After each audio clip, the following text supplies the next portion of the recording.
Привіт, мої любі, мої хороші! З вами Наталка Машійка на каналі Файна Кухня. Не знаю, як ви, а я дуже люблю кабачки.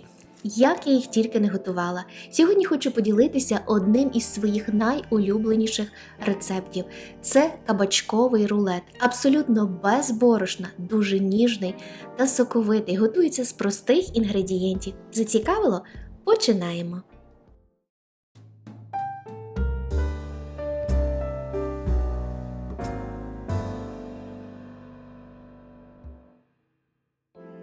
Деко розміром 35 на 23 на 2,5 см застеляю пергаментним папером і поки відкладу в сторону.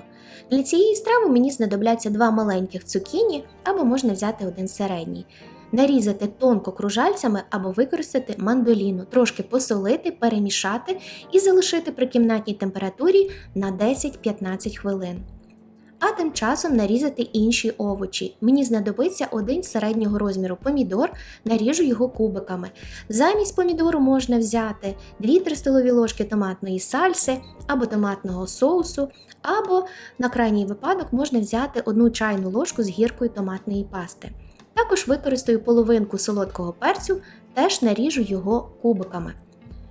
Кабачки дуже люблять часник, тому завжди до кабачкових страв даю багато часнику. У мене сьогодні паростки часнику, дрібно їх наріжу. Замість паростків можна взяти 2-3 зубки часнику або до смаку. Пройшло 15 хвилин, цукіні стали м'якими, виділили сік, його необхідно злити. Таким чином наш рулет не буде ламатися завдяки м'якості цукіні. Пергаментний папір змастити рослинною олією або використати спрей. Зверху викласти кружальці цукіні. Бажано, щоб вони були однакові по діаметру, тоді рулет буде виглядати естетично. До речі, якщо у вас залишилися цукіні після того, як ви виклали на деко, їх можна додати до будь-якого салату, їх можна їсти в сирому вигляді. 6 яєць трошки посолю і буду збивати міксером приблизно 3-4 хвилини, щоб вийшла у мене кремоподібна маса, така досить густа. Приблизно ось така.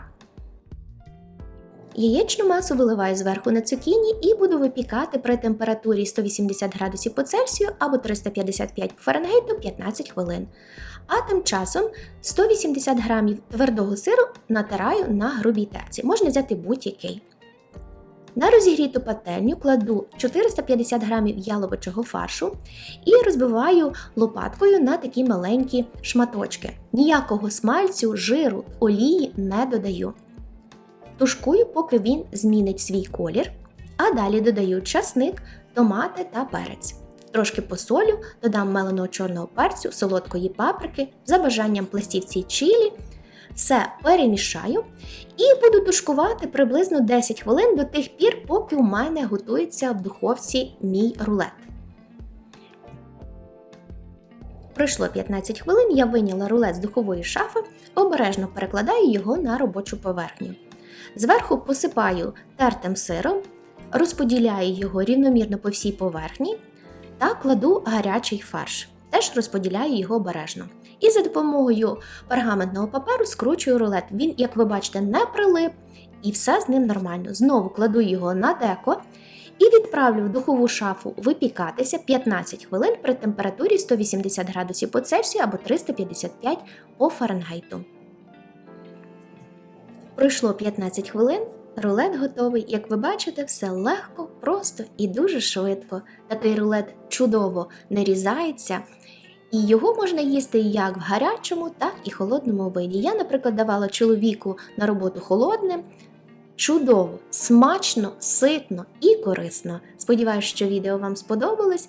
Якщо це так, буду вдячна за ваші вподобайки, за коментарі під відео і за підписку. Бажаю всім гарного настрою і, звичайно, смачного. Файно дякую, що завітали. До нових відео. Всім па-па!